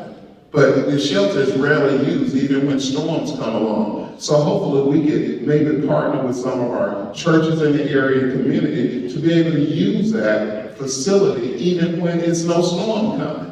That would make an excellent place to host events and do some things and continue to work in the community. But that was a great question. I'm glad you asked it, and I'll be happy to work with you. Hey John, how you doing? I'm doing great, sir. Thank I just you. want to give you a one. Remember me? Remember back in the day when I was president over here in Florida? Yes, sir. I remember you. That's right. You're the neighborhood president. Okay, I just want to thank you for the favor that what we did when you were working. Yes, sir. Thank you. On the transfer and all. Yes. So, Yes, sir. I know exactly what you're talking about. my name is Willie Hale. Yes, sir. Yes, Well, sir. I appreciate you. You know, I met you outside the church. We got to talking. And you asked me to do some stuff, and you know, you don't have to tell everybody, but we made it happen. And that's what a politician should be doing. We should use our relationships to help make a difference with people. I have other young men, young boys doing the things that they should be doing, I've been to them, and a lot of those things. Oh, that's a blessing. That's a blessing. Well, God is good. I'm glad they were able to make that happen. Now I'm doing 25 years. 25 years. Boy, how time passes. That's amazing. That's amazing. Good afternoon. My name is Spencer Holm, and I've known John all my life. Since I fell out, I've known the entire family. Two things I'd like to address. I personally go every Monday, Wednesday, and Friday with one of the elder members of Bethel Church to the Bessemer Sports Complex. He's had multiple surgeries, so we need the pool. That facility is great. I see a lot of the older people go in. I see the kids working there. It is a strong community hub. I don't think that we've had a new recreation center in the area, and I know if kids don't play, kids will stray. I coached basketball in the Cobalt League for 16 or 17 years. I don't even remember now. But I'd like to see something like that in District 9. Also, and I'm not asking you to be Superman, but I do need your help. Birmingham Southern sits idle. Right. And I know that if you've not said a word about Amazon, and you bring Amazon here, but if you can get Amazon and Mercedes-Benz, I know you can do something with Birmingham Southern. God bless. I appreciate that, absolutely. We grew up together. I think we moved in that neighborhood in 1969, and we've grown up together over the years, and man, your family has meant a lot to Birmingham and the Smithville Estates area, and we really appreciate what your parents were able to do in our community. But absolutely, I think Birmingham Southern is still a gold mine for our community, and it can be, a lot can be done. I would like to work with all of our city leaders and outsiders to help develop that project, and hopefully we can get, maybe I'd love to see an HBCU come in that area. That would be exciting to do that, and I know that could possibly happen. Right. Hi, Mr. Hill. Hello, how are you? I did not live in your district, I live in District 8, but at one time I was a neighborhood officer. Wow. And I just want to say that I'm glad you brought up about having the 501c3s and having your community invest in that. We did the same thing. We had 501c3, and we were able to make, in your member, Mr. Fenstermaker, we were able to make a partnership with him, and we were the first neighborhood to be a part of the Habitat Homeless. So I know that that's a nice way to build housing and other things.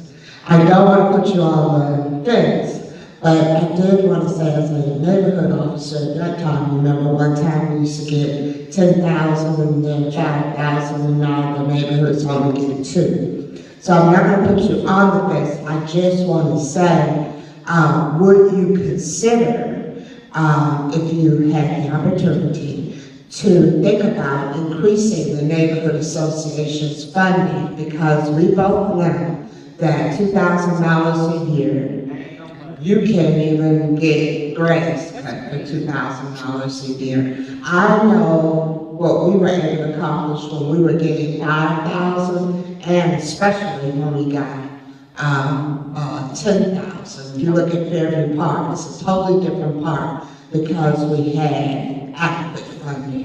So I would hope that you would just at least say that you would work on that. Yes, absolutely. I will definitely do it. You all have done a great job in District 80 on that project. I know that April Williams was one of the founding members of getting that done, and she's spoken to me a lot about that. So I would definitely want to see that for District 9. But I will say this, our past council, our current councilwoman, I don't want to say she's passed yet, but hopefully that's the case. I do want to say this, she had $500,000 that she gave away to men and some of the state to come solve crime.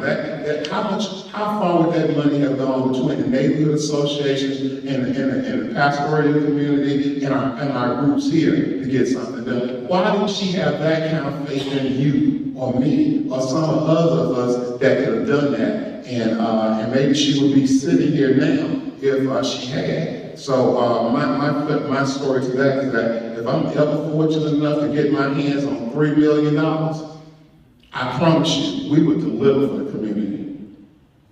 Question? Yes, John, I heard somebody say something about a strong mayor, and they were talking about the mayor council act. Nobody in the mayor council act did say anything about the mayor being strong. They changed the mayor council act so that they could get control of the waterworks when William Bell was up there. The mayor sits at the behest, he sits down. The council is the one that makes decisions over the things they do. And we got people who went in that office who didn't know any better. Because when it came to, they changed it whether you had to ask for the mayor's permission to change the budget. Okay, well you got 3 choices. You can vote it up, you can vote it down, and you can not vote it at all. And it would revert to the budget you had the year before. And like you just said, that has to be negotiated. That's the prerogative of the city council, and the people who sit there in the city council don't even know that today. So I wanted to ask you, would you be in favor of, number 1, working to get that mayor council act changed? Because Mayor Woodley, before he got elected, said that he would, but once he got elected and had that power, had people who didn't know what they were doing to go along saying, well, ain't nothing we can do, that's up to the mayor. That's a lie. If you don't vote for it, then the mayor had to go back to the budget the year before. Would you be willing to work on getting that mayor council act changed from where Oliver Robinson passed it so that they can take control of the water control by giving the mayor at that time the ability to appoint 2 people? That's what it was about. That's what John Rogers said it was about. And the other thing is, would you be in favor of the city council having its own lobbyists again? Absolutely. You took the words out of my mouth. The first thing I would do is caucus with my colleagues and say, listen, every organization should have their own lawyer and your own lobbyist. It was a conflict of interest for them to have the same lawyer and the same lobbyist. Now, council meetings on a Tuesday. Council meetings on a Tuesday. They come to us on a Thursday with a stack of papers this high and say, here you go, we want you to vote on Tuesday. Now, Pastor, if I came and brought you some paperwork and said, hey, Pastor, I want you and your church to vote on this, I give it to you on Thursday, you vote on it on Tuesday, you haven't read through it. You don't even know anything about it. You should have lobbyists, you should have lawyers of your own to read your paperwork. That's what I would bring to the table. I started working on that while I was there. And of course, let me say this. It's really sad. It's very, very sad that we're in this situation where the council is not in charge. And we have to look to one leader. Even the mayor needs a good council. He may not know that, and hopefully he does. But everybody needs a good counsel. You don't need somebody going along with everything you say. What you need is somebody who's going to make you think about what you do. And that's all I ask, and that's all I ever posed to the mayor. All I ever said was, listen, it should not just be one way. Let's compromise, let's talk, and let's be open for that. And unfortunately, we're not in that situation. Some people, I say, just so happy to be there. They just so happy to have a title. Until they don't understand how to negotiate and make a difference, I will make that difference for you. So if I'm there, first of all, I'm going to push for lobbyists, I'm going to push for lawyers, I'm going to push to have that bill repealed. It should not be in the situation that it's in. It's wrong. It took power from the grassroots community and consolidated it into one office, and that should not be the case. And the last question, is anybody else? Thank you, thank you. Anybody else in the audience? There's an anonymous question, I'll ask it for them. With all the experience you have, is it imperative with today's federal climate, with today's state climate being in a red state, and Jefferson County being the bluest dot, and then the black belt, and then I think Montgomery a little bit, but the rest of your state? How important is experience? How important is the right experience to do economic development, to build new parks and recreation, to have a seat at the table, not just at the Birmingham City Council, but having relationships with your U.S. Senate, having relationships with your governor, having relationships with the largest employer in the state, UAB, and then Mercedes, and then Honda? How important is that bigger piece of the pie to have experience to negotiate so that District 9 gets their fair share? This is a district you sit in that used to be bustling and booming from an industrial age. U.S. Steel. We're all the jobs, all the people, and now it almost sits dormant, and people keep giving the community excuse after excuse after excuse. How will your experience change that? Well, let me give you an example. In the Alabama House of Representatives, there are 105 in the Alabama House of Representatives. Now, I want you to understand, out of that 105, there are only 35 black people. There are not enough of us to outvote them on anything. I want you to say that. There's not enough of us to outvote them on anything. It's about compromise, building relationships, and networking. Now, mind you, I served there for 10 years in the legislature. We didn't lose our water system then, because you had leaders like Dr. Arrington, you had other leaders there who knew how to work and compromise, and I learned from them. So I tell you this, what we're gonna need, not just a city council person, but you need someone who knows how to walk across all of the lines and make a difference. That's the same thing on our national level, and it's a little deeper there. But I will tell you here, you can't get no redder than Alabama. And if you could build relationships and network and talk to people, they'll compromise with you, they'll work with you. And that's what I would bring to the table. I would bring how to make that work. Unfortunately, it didn't happen and we lost our water system. A $500 million system gone. Because we took our eye off the ball and we didn't use simple skills to really make it happen. And so I say that I miss the Dr. Harringtons. I miss the leaders we had in our because they knew how to help us and make a difference. And I'm hoping to work with our current and maybe future legislators and city council people so that we would know how to make a difference. We can't wake up thinking we go out and vote that. That's not going to happen. But we can build relationships. We can sit down and talk. Prayer goes across the party lines. So we got to use the skill sets we have to make a difference. And as your city council person, that's what I will bring to the table. And that's how we make a difference. Just like I was able to work with Darryl and Quinn to get that system going. It didn't matter. I didn't have to be out front on that. I just wanted to see it done.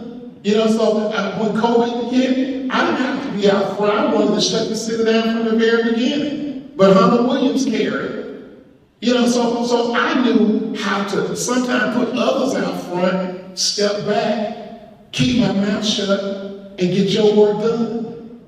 I'm not telling you I'm gonna be quiet because I do talk. But I'll tell you, I know when to talk. I know when to work it out. And those are the kind of things that I will bring to the table. Let me say this.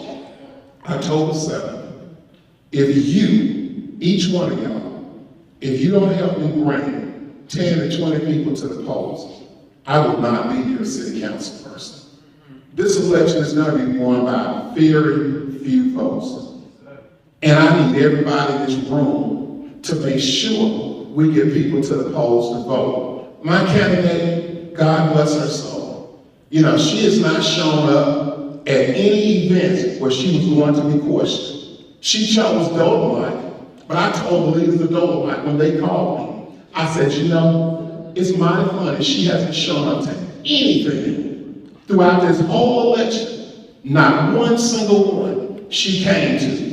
And when she came, she didn't say a word because she didn't want to face the community to be questioned. You will never have that out of John Hilliard. I will always face you. I'll always listen. We may agree and disagree, but we can talk about it and we can make it happen. But I just will not show up and not participate. Thank you. Okay. Thank you. Thank you, everybody. Oh, do you have a question? One more question from the audience.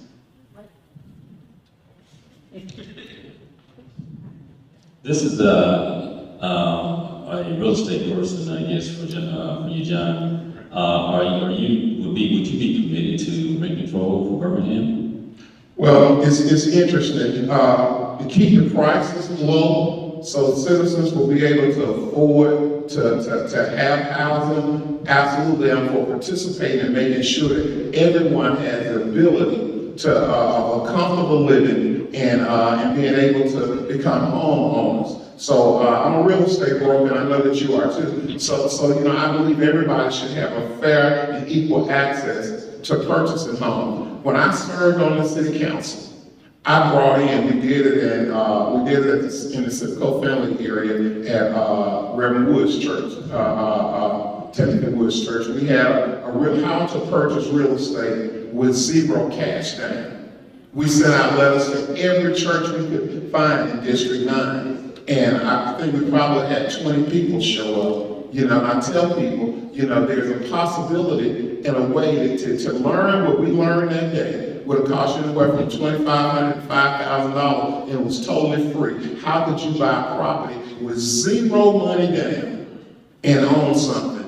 And that's what we have to teach, home ownership to our community and how we can get involved in that and how we can own the properties in our area.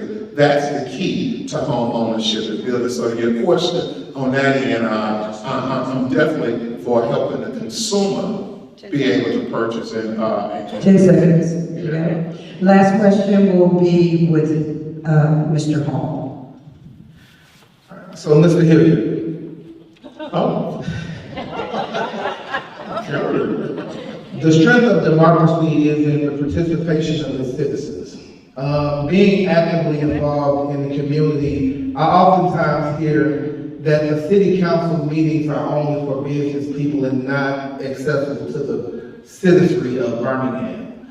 Would you be willing to advocate for an evening meeting, maybe 2 weeks out of the month, to maybe having a 5 o'clock meeting, and then on other 2 weeks doing maybe like a 9 o'clock meeting? That way it will allow for full participation of citizens of Birmingham to be able to come to the Birmingham City Council meeting to voice their concerns and also be able to interact with leadership. Most of our people work from 9 to 5 and they're not able to go to the City Council meeting. But we do need to have an opportunity to maybe kind of change our meeting times to accommodate those who cannot make it in the morning. Absolutely. And the school board does meet. That's right, that's true. And I would absolutely be 100% favor that. I'd like to take it a little further. I would like us to actually come here and have council and to bring the communities here to have a meeting and to get the move. I think we should move from beyond where we were. We tried that a little and moved it around while I was on the council. I think we should get back to that. And you know, when the citizens demand something, I just want y'all to remember one thing. We work for you.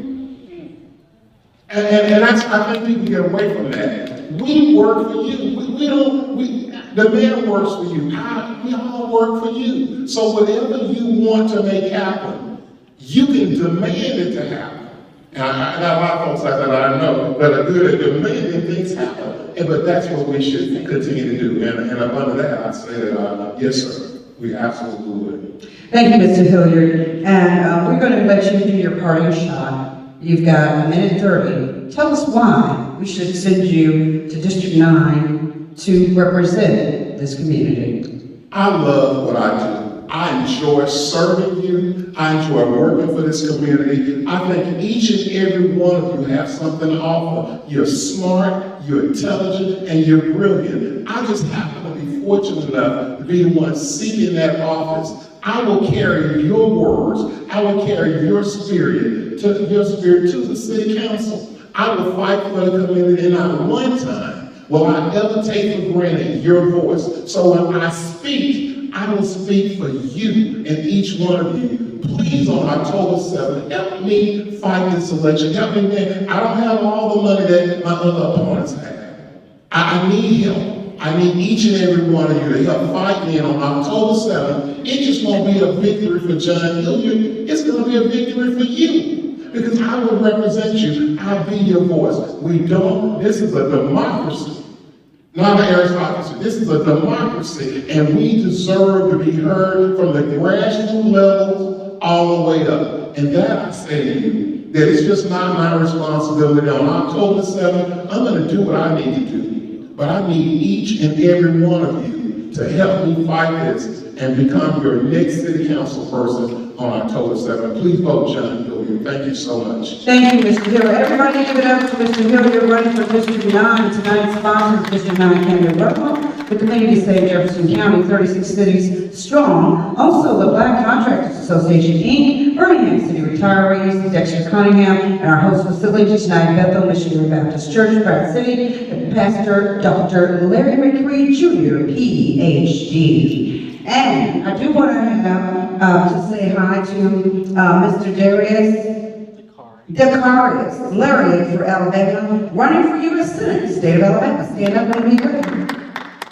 U.S. Senate candidate, thank you for being here. Also, Neighborhood President Julius Suarez Thomas, Neighborhood President South Pratt, and Neighborhood President Mr. McCall Inslee. Give it up for our neighborhood presidents.